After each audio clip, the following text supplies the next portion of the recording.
12 साल से उम्मीद लिए बैठे हो कि तुम्हारी नौकरी लगेगी, परंतु नौकरी लग ही नहीं रही है। तो चिंतित होते हो, परेशान होते हो कि जो मन में आस लिए बैठे हो, क्या वो आस पूरी भी होगी? कभी प्रयास करते हो, कभी मायूस हो जाते हो, कभी जी तोड़ मेहनत करते हो, कभी उस चीज़ को छोड़कर एक जगह बैठ जाते हो। तो इस प्रकार का व्यवहार मुझे तुम्हारा समझ में नहीं आता है।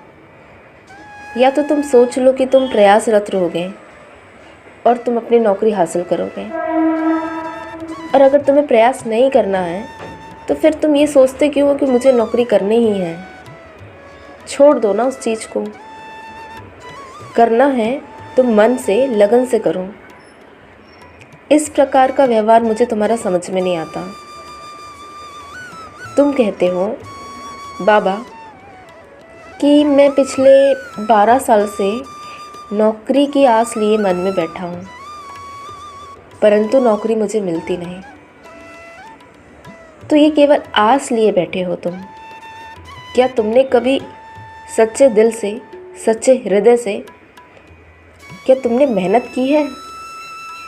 अगर तुम सच्चे हृदय, सच्चे मन से, मजबूती से मेहनत करते, कब का फल प्राप्त हो चुका होता। परंतु तुम्हारी वो ललक मुझे नहीं दिखाई पड़ी तुम्हारे उद्देश्य के प्रति। अगर वो ललक मुझे पहले दिखती तो बच्चा आज तुम कहीं और होते। लेकिन चिंतित मत हो, तुम्हारे बाबा पहले भी तुम्हारे साथ थे, अब भी साथ हूँ, आगे भी साथ रहूँगा।